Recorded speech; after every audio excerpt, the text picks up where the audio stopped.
آج دیکھیے حالات، یہ تعداد ہے مسلمانوں کی.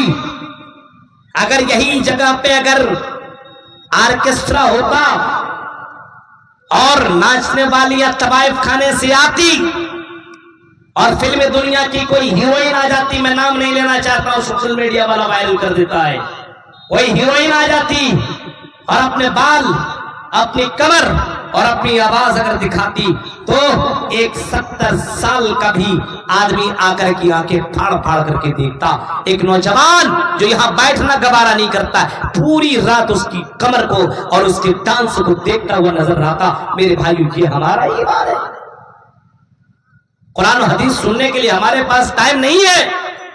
اس جلسے کو بنانے کے لیے اور اس جلسے کو اس پوزیشن میں لانے کے لیے یہاں تین پڑیا کے جوانوں نے اور یہاں کے جن لوگوں نے جلسوں کے اندر ساتھ دیا، ان کا کتنا رول ہے اور کتنا یوگدان ہے. ان سے پوچھو کیوں انہوں نے جلسہ کیا ہے. صرف وجہ یہی ہے کہ مدارس زندہ رہے، وجہ یہ ہے کہ دین کا کام ہو، وجہ یہ ہے کہ اسلام پھیلے، وجہ یہ ہے کہ توحید کا بول بالا ہو اور اپنے علاقے کے اپنے علاقے سے شرک ختم ہو. صرف مقصد یہ ہے. لیکن اس کے باوجود جوانوں کو دیکھو، ایسا لگتا ہے ان کو اسلام سے اور دین سے اور ایمان سے کوئی مطلب نہیں. اللہ کی مدد کیوں نہیں آ رہی؟ کیونکہ ہمارے اندر ایمان کی کمی ہے. وعد اللہ الذین آمنوا منکم، تم میں سے جو مومن ہیں ان کے ساتھ اللہ کا وعدہ ہے کہ ہم تمہارے ساتھ مدد کریں گے، تمہاری پکار کو ہم سنیں گے، تمہیں ہم اکیلا اور تنہا نہیں چھوڑیں گے، ہم تمہاری مدد کریں گے اور ضرور بضرور تمہاری مدد کریں گے. شرط یہ کہ مومن بن جاؤ. کیسا ایمان ہونا چاہیے، کتنا زبردست ایمان ہونا چاہیے. میرے بھائیوں، اگر ایمان کے واقعات کے اوپر نظر دوڑائیں تو ذرا ایمان کے اس واقعہ کے اوپر نظر دوڑاؤ. کتنا ایمان مضبوط تھا کہ ایک جنگل کے اندر بھی ایک چرواہا جس کے پاس کئی بکریاں تھی اور کئی 100 بکریاں موجود تھی. حضرت عبداللہ ابن عمر راستے سے گزر ہو رہا ہے، جنگلوں سے گزر رہے ہیں اور ان کو بھوک لگی ہوئی، ان کو پیاس لگی ہوئی ہے. حضرت عبداللہ ابن عمر رکے اور انہوں نے کہا کہ چلو ذرا ہم دودھ پی لیتے ہیں بکریوں کا، اور ان بکری کا دودھ پی لیں گے. جب ذرا رکے اور اپنے ایک آدمی کو ان بکری چرانے والے کے پاس جب بھیجا، چرواہے کے پاس، چرواہے سے کہا اپنی بکری کا دودھ ہمیں دے دو، ہمارا مالک ذرا بھوکا ہے، پیاسا ہو، دودھ پی لے گا. انہوں نے کہا کہ ہم اپنے بکری کا دودھ تمہیں نہیں دے سکتے. کہا کیوں نہیں دے سکتے، کیا معاملہ ہے؟ کہا کہ یہ بکریاں میری ضرور ہے لیکن میں اس کا مالک نہیں ہوں، میرا ان بکریوں کا مالک گھر کے اندر ہے، ان کی اجازت کے بغیر میں دودھ کیسے پلا سکتا ہوں. یہ بات جا کر کی حضرت عبداللہ ابن عمر کو جب اس نے بتائی تو حضرت عبداللہ ابن عمر وہاں سے نکلے اور چرواہے کے پاس پہنچے اور چرواہے سے کہا، اے چرواہے ذرا یہ بتا تم مجھے دودھ نہیں پلا سکتے ہو؟ کہا کہ نہیں. کہا کہ چلو ایک اور کام کرتے ہیں، تم بے خوش ہم بے خوش، تم ذرا ہم سے دینار و درہم لے لو، یہ بکری ہمیں دے دو، ہم اس کا دودھ بھی پی لیں، ہم اس کو ذبح کر کے کھا لیں. تم بھی خوشی، تم بھی خوش ہم بھی خوش، تم بھی فائدہ میں ہم بھی فائدہ میں. اس نے کہا پھر این اللہ، کہا پھر اللہ کہاں ہے بتاؤ. ہاں ٹھیک ہے، ہم تمہیں بکری دیں گے، ہمیں تم دینار و درہم دے دو، ہم بھی فائدہ میں رہیں گے، تم بھی فائدہ میں رہو گے، میرے مالک کو پتہ نہیں چلے گا. لیکن میرا اللہ جس کو ساری حرکتیں معلوم، جو سمندر کی گہرائیوں میں رہنے والا ایک مچھلی کو جانتا ہے اور مچھلی کے پیٹ کے اندر کتنے زیادہ دانے ہیں اور کتنے زیادہ انڈے ہیں اور کتنے زیادہ نر اور مادہ ہیں، تمام چیزوں کو جاننے والا میرا پروردگار ہے، میرا رب العالمین ہے، میرا پروردگار ہے. جب اس کو جان سکتا ہے، ایک کالی رات میں چلنے والی چوٹی کی آواز کو سن سکتا ہے، دیکھ سکتا ہے اور اس کی حرکت سے اللہ تعالیٰ واقف ہے، تو بتاؤ میں اس بکری کا ہیر پھیر کروں، اس بکری کا لین دین کروں، ہاں میرے مالک کو پتہ نہیں چلے گا تو کیا ہوا، میرے رب کو تو پتہ چل جائے گا. حضرت عبداللہ ابن عمر نے جب یہ منظر سنا، اللہ کی قسم کہا ایسے نوجوان اگر قوم کے اندر زندہ رہے تو اللہ کی مدد نہیں آئے گی تو کب اللہ کی مدد آئے گی؟ اور اگر اسی حال میں تمہاری موت ہو گئی تو تم جہنم سے بچا لیے جاؤ گے۔ آج مسلمانوں کے حالات کو ذرا دیکھیے، چوری چوری چپکے چپکے جہیز لینے والا، چوری چوری چپکے چپکے زنا کرنے والا، چوری چوری رات رات بھر لڑکیوں سے چیٹنگ کرنے والا اور باتیں کرنے والا، اور چوری چوری چپکے چپکے نہ جانے کون کون سی برائیاں کرنے والا، اور کہتا ہے مولوی صاحب ہماری دعائیں اللہ کیوں نہیں سنتا ہے؟ ہماری دعائیں اللہ سنے تو کیسے سنے؟ ہمارے پاس ایمان نہیں ہے، ایمان کی کمی ہے۔ آج مسلمانوں کے پاس ایمان کی کمی ہے۔ ایمان پیدا کرو اپنے اندر، اللہ کا ڈر، اللہ کا خوف پیدا کرو اپنے اندر۔ تم گاؤں سماج کے لوگوں سے ڈرتے ہو لیکن اللہ سے نہیں ڈرتے ہو۔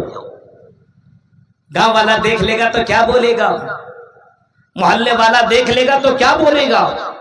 ہمارا باپ ہماری ماں اگر ہمیں دیکھ لے غلط کام کرتے ہوئے تو کیا بولے گا؟ ہم رسوا ہو جائیں گے۔ تم ان لوگوں سے ڈرا کرتے ہو لیکن اللہ سے نہیں ڈرتے ہو، جو ہر وقت، ہر ٹائم، ہر منٹ، ہر سیکنڈ تمہارے ساتھ رہتا ہے۔ اور اللہ سے تم بچ نہیں سکتے ہو، چاہے تم دنیا کی کسی بھی کونے اور کسی بھی خطے میں چل جاؤ، اللہ کی نظر سے تم بچ نہیں سکتے ہو۔ کرامن کاتبین یعلمون ما تفعلون، اللہ نے کرامن کاتبین تمہارے لیے مسلط کر رکھا ہے۔ ہر حرکت کو، ہر مومنٹ کو اللہ تعالیٰ ریکارڈ کر۔ کہاں ہو آپ؟ ایمان ہے ہمارے پاس، یہ چیزیں ہیں ہمارے پاس، صرف ہم نام کے مسلمان بنے ہوئے ہیں۔ ایسا ایمان نہیں چاہیے، ورنہ مسجدوں میں دن و رات تم دعائیں مانگو، مسجد حرم کے اندر دعائیں مانگی جائے تب بھی اللہ تمہاری دعاؤں کو نہیں سنے گا، کیونکہ تمہارے اندر ایمان نہیں ہے۔ تم لوگوں سے ڈرتے ہو، اللہ سے نہیں ڈرتے ہو۔ غور کرو میرے بھائیو، ایمان ہو تو اللہ کی مدد آئے گی، نمبر 1۔ نمبر 2، اللہ کی مدد کیسے آئے گی میں بتا دے رہا ہوں، 2 4 5 6 7 8 پوائنٹ جہاں تک پہنچ پائے گا وہاں تک میں بولوں گا۔ ایک پہلا نمبر اللہ کی مدد آئے گی، آج بھی شرط یہ کہ مومن بنو۔ مومن کیسے بنو گے؟ خود پہلے اپنے اندر ایمان پیدا کرو۔ گارجین حضرات اور گھر کے گارجین ذمہ داران سنو، تقریریں بہت ساری آپ سنا کرتے ہو، بہت ساری باتیں سنتے ہو، لیکن سنیے اور دھیان دیجئے اور اس تقریر کو اپنے گھر کے لوگوں کو سنائیے اور غور کیجئے۔ سب سے پہلے اپنے اندر ایمان پیدا کرو جو گھر کا گارجین ہے، مطلب اگر باپ ہے تو وہ ایمان اپنے اندر پیدا کرے، ماں ہے تو وہ اپنے اندر ایمان پیدا کرے اور اللہ سے وہ پہلے ڈرے، اس کے بعد اپنے بچوں کے دلوں کے اندر اللہ کا ڈر پیدا کروائے۔ بچوں کے، آج بچوں کے دلوں کے اندر ڈر اللہ کا پیدا کروائے گا، بھوت اور جن اور نہ جانے چڑیل اور نہ جانے بھوتنی اور نہ جانے کس کا ڈر پیدا کر۔ بیٹا ادھر مت جانا، بھوت لگ جائے گا، ادھر مت جانا ڈائن کھا جائے گا، ادھر مت جانا یہ کر لے گا۔ نہیں، کچھ نہیں ہو سکتا ہے۔ اللہ کی قسم، اللہ رب العالمین جب تمہاری رحم مادر کے اندر حفاظت کر سکتا ہے تو رحم مادر سے نکلنے کے بعد کہ اللہ تعالیٰ اس بات کے اوپر قادر نہیں ہے کہ اللہ تعالیٰ تمہاری حفاظت کرے؟ ہر حال میں اللہ تعالیٰ اس بات کے اوپر قادر ہے کہ تمہاری مدد وہ کرے گا اور تمہاری حفاظت بھی کرے گا۔ اپنے بچوں کو گھر سے باہر نکالو تو بولو بیٹا جب تم گھر سے باہر نکلو تو قل اعوذ برب الفلق پڑھ کے نکلو، قل اعوذ برب الناس پڑھ کے نکلو، فلا فلا سورتیں پڑھ کے نکلا کرو۔ اللہ کی قسم، جن بھوت تو دور کی بات ہے، ایک شیطان کی ذرہ برابر بھی تمہارے اوپر کچھ بھی اس کا وار ذرہ برابر اثر پیدا نہیں کر سکتا ہے۔ شرط یہ ہے کہ قرآن کی آیتوں کو پڑھ کر کے تم نکلا کرو۔ آج قرآن کی آیتیں پڑھ کر کے ہم اور آپ نکلتے ہیں؟ نہیں، اللہ کے اوپر توکل نہیں ہے، اللہ کے اوپر بھروسہ نہیں ہے، اللہ کے اوپر یقین نہیں ہے۔ آج چھوٹا سا بچہ ہو،